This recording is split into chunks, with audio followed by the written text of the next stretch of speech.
Found myself becoming a little nervous, not in a lack of faith sort of way, but as I was reading Birdie's Bargain, I knew, of course, that you had a history of mission work. I thought it was probably safe to assume which side of the atheist believer argument you might come down on. And I thought, well, now I'm gonna read something that maybe will have some platitudes and assure me that there's an easy answer. And that is absolutely not what I got. And in fact, I was shocked by I mean, it's a middle grade book, but you bring up the Diary of Anne Frank.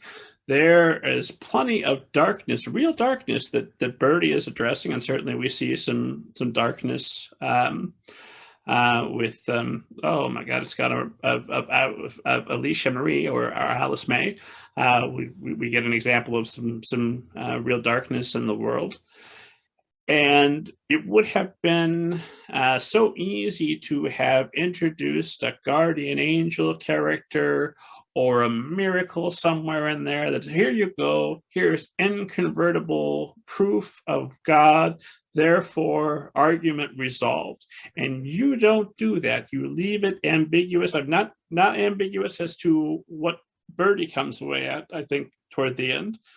But you don't tell the reader how to think. And I'm also surprised by your restraint in that, you know, you're presenting all sides of an argument that I assume you've spent quite a lot of time thinking about. In fact, there's this quote that I absolutely love that I think can encapsulate a lot of this. Birdie says at one where she writes in her diary, "Dear Heavenly Father, I'll stop acting like a jerk if you'll start acting like God and take care of us for a change." Which I absolutely love, because it's like, is that not it? Was there a temptation to provide? You've got a scene where a character talks directly to Birdie and provides some religious instruction. Did you have to write multiple drafts and say, no, Catherine, don't put too much of your beliefs down on the paper? Or well, Gran has a lot of my beliefs in her.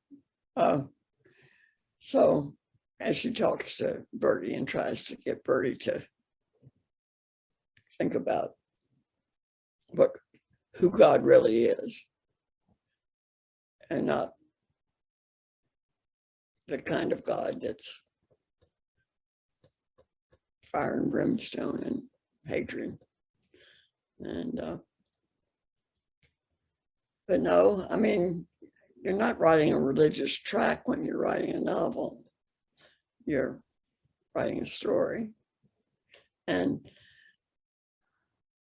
the wonderful thing about a story is the reader gets to choose the real meaning.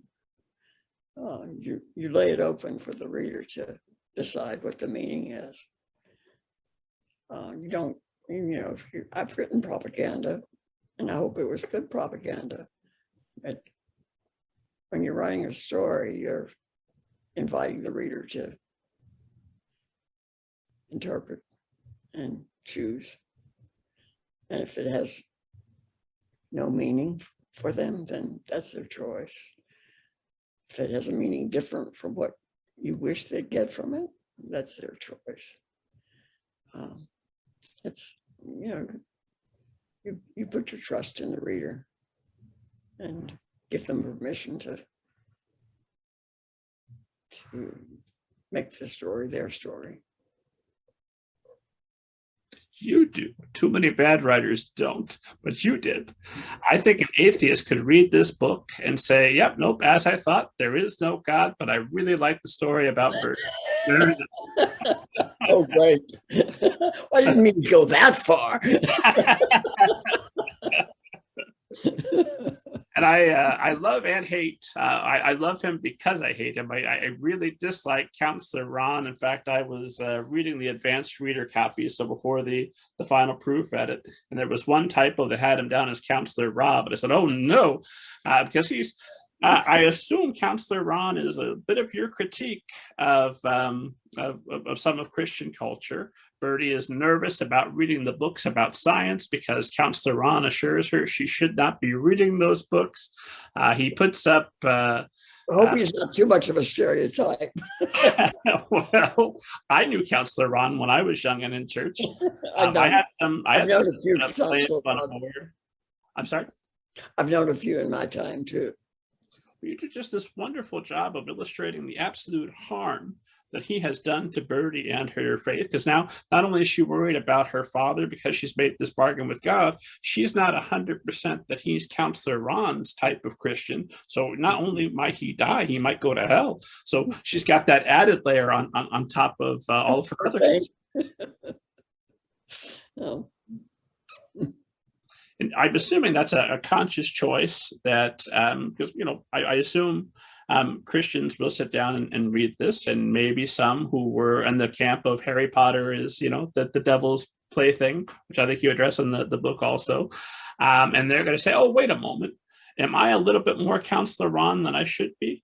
And you know that the pastor of the church and the head of the camp is not that kind. He might be conservative, but he believes in kindness.